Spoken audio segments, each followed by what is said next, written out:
man. I'm talking to you. I hear you. Then move. We need these 2 seats and you're in the way. I've been sitting here for 40 minutes. I don't care how long you've been sitting there. My mom and I need to sit together. And you're taking both spots with your bag and your coat and your stuff. Just move down.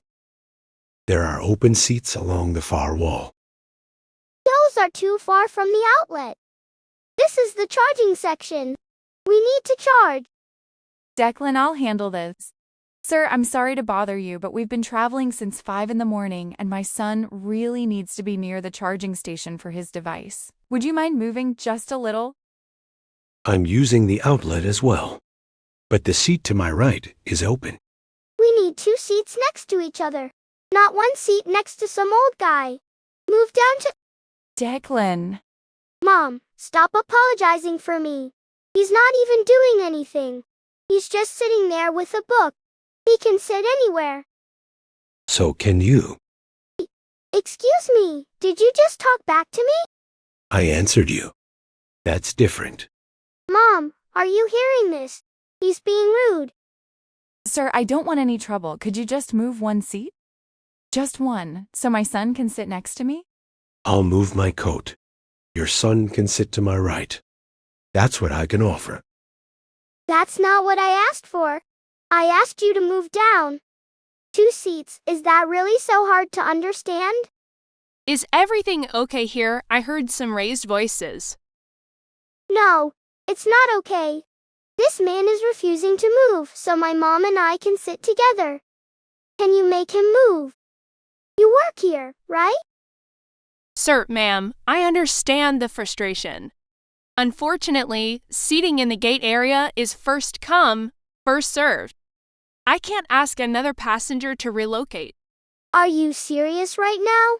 This is unbelievable. Mom, tell her. It's really just 1 seat difference. I don't understand why it's such a big deal. It's not a big deal. The boy's just not used to being told no. Nobody asked you. Old man number 2. Gate 34B at O'Hare International Airport, 3:47 on a Tuesday afternoon. The kind of gate that smells like stale coffee and delayed connections, where the carpet is the color of a decision someone regretted in 1987. Howard Kane had arrived early, the way he always did, because his entire career had been built on arriving before trouble did. He had a window-facing seat, a paper cup of black coffee going cold beside him, and a worn copy of a John le Carré novel open in his lap. He was, by all appearances, exactly what Declan Mercer had decided he was the moment he laid eyes on him. A nobody. An old man killing time. Someone who could be moved. Declan Mercer was 12 years old and had never once in all 12 years of his life been made to feel like he was wrong about anything. His mother, Vanessa, loved him the way some people love something they are afraid of losing, completely and without correction. She had never learned the difference between protecting her son and simply agreeing with him. It was a mistake she was about to watch play out in front of 160 people and 4 security cameras. I just think it's ridiculous. We're paying customers. All of us. And that guy just gets to take up space because he got here first. That's not fair. I know, baby. It's frustrating. It's more than frustrating. He looked at me like I was being unreasonable. I'm not being unreasonable. And here is where most stories like this one would pause and let the entitled kid stew in his own inconvenience. Most stories. But Declan Mercer was not done. Not even close. And Howard Kane, for his part, had simply opened his book again, turned a page, and continued reading. That quiet, that complete and utter lack of reaction, was the thing that Declan could not tolerate. The man wasn't even angry. He was just unbothered. And to a boy who had spent his whole life using volume as currency, silence was an insult. You know what your problem is. You think being old makes you important. It doesn't. Old just means you've been taking up space longer than everyone else. Howard turned one more page. He did not look up. And that calm expression on his face, that unhurried, absolute stillness, was about to make a great deal of sense. Across the gate, Carl folded the corner of his newspaper down an inch and watched. He had spent 22 years in law enforcement. He had learned a long time ago that the most dangerous people in any room were rarely the loudest ones. Young man, I'm going to need you to lower your voice. This is a public space and there are other passengers around you. I am lowering my voice. This is my regular voice.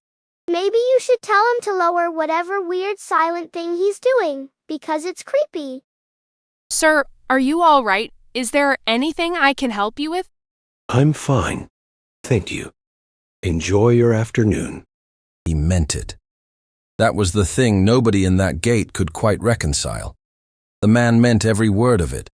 He wasn't suppressing anger, wasn't swallowing some explosion about to happen. He was genuinely, completely fine, which meant he had no reason to perform distress, which meant he had something else entirely. And Declan, who had been trained by a lifetime of rewards for escalation, took Howard's calm as a green light.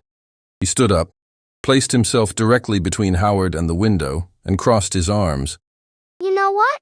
I'm just going to stand here, right here, until you move. I've got nothing but time. That's your choice to make. Doesn't it bother you at all? Me standing right here? Not particularly. Unbelievable. Mom, he literally doesn't care. What is wrong with him? What was wrong with him was nothing. What was right with him was everything. But no one was going to explain that to Declan Mercer. Not yet. 2 rows back, a woman named Diana nudged her teenage daughter and quietly pulled out her phone. She didn't say a word. She just pressed record. Her daughter whispered something.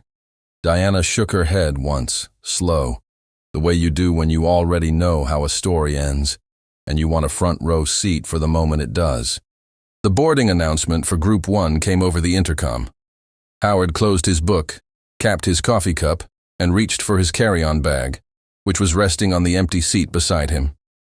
He rose with the unhurried ease of a man who had been getting on planes since before Declan was born. And that was when something shifted in Declan. Some final, frantic calculation that decided if he couldn't win with words, he could win with action. He reached out and shoved Howard's carry-on off the seat. The bag hit the floor. Everything in Gate 34B went quiet.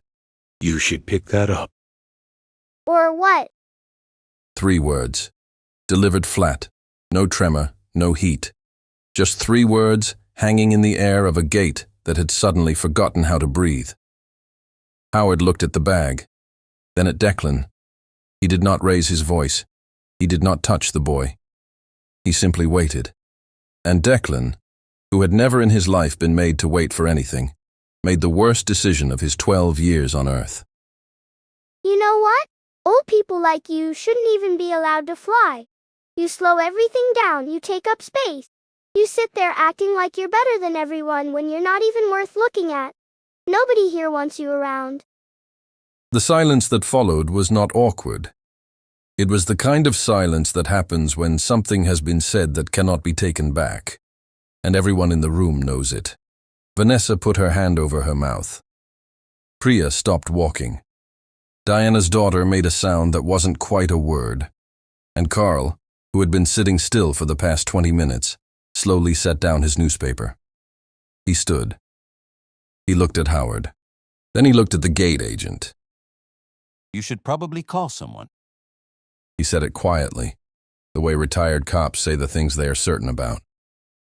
Priya looked at him. Then she looked at Howard. And she saw it. Not the badge, not the credentials, just the way the man was standing. That complete, contained, unafraid way.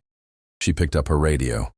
What happened in the next 4 minutes would be talked about in that terminal for a long, long time. 2 TSA supervisors arrived first, moving fast but not rushing.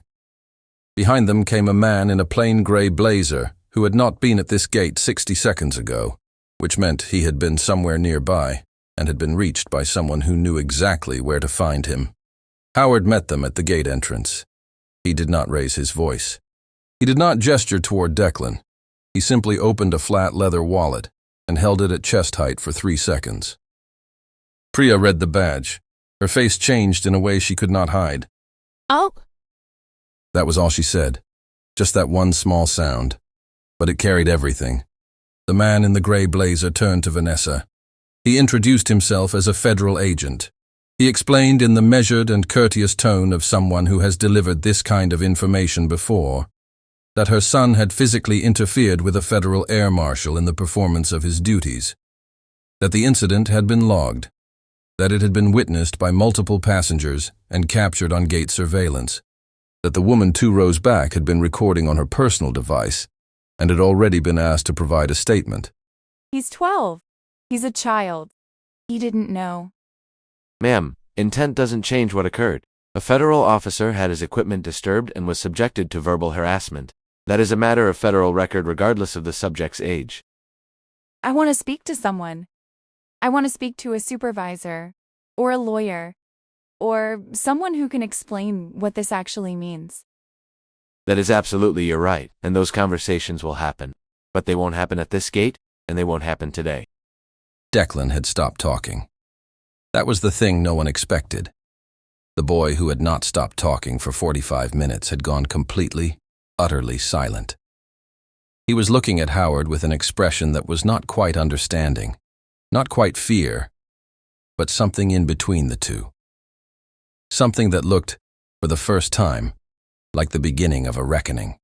I hope the rest of your day improves. He said it to no one in particular. Then he picked up his carry-on, straightened his worn gray blazer, and walked through the boarding door. Group 1 was already halfway down the jetway. He had not missed his flight. He never did. But that wasn't the end of it. Because what happened next followed the Mercers all the way home. Declan and Vanessa did not board that flight. They were escorted to a private room, where a formal incident report was filed with the FAA. A federal record was opened. The airline's security division was notified. Vanessa was told that her son was being placed on an unaccompanied minor restriction. Effective immediately, he would not be permitted to fly alone until he turned 15. 3 years. 3 years of having to be accompanied, supervised, documented. Diana's video, posted without names or identifying information, accumulated 4 million views in under 72 hours. The comment section was not kind. The week after that, a civil attorney contacted Vanessa about potential liability for harassment of a federal officer. She did not respond right away. She needed time to process the letter, and everything it implied, and everything she had allowed to happen in that gate for 45 minutes without once saying the words her son needed to hear. It had to call. Declan sat behind her, looking out the window at the highway. He didn't ask to use her phone. He didn't say he was hungry. He didn't say anything. For the first time in memory, the silence between them was something he hadn't created and didn't know how to fill. And Vanessa, who had spent 12 years filling every silence with reassurance, sat with her hands in her lap and let it stay. Nobody photographed that ride. Nobody filmed Declan Mercer watching the city fall behind him through a car window, already understanding, somewhere beneath the noise of his own personality, that something had cracked open that could not be repaired with a complaint or an excuse, or a mother who would smooth it over. The bill had come due. And the thing about bills like that, the ones that arrive at Gate 34B in a worn gray blazer, holding a credential you never saw coming, is that they have a way of collecting exactly what they're owed. Every single time. If you've ever sat in a gate like that one, watching someone like Declan and wondering why nobody stops it, well, sometimes somebody does. Sometimes the quietest person in the room is exactly the one you never should have started with. And sometimes karma doesn't arrive loud. It arrives early, takes a seat by the charging station, and waits.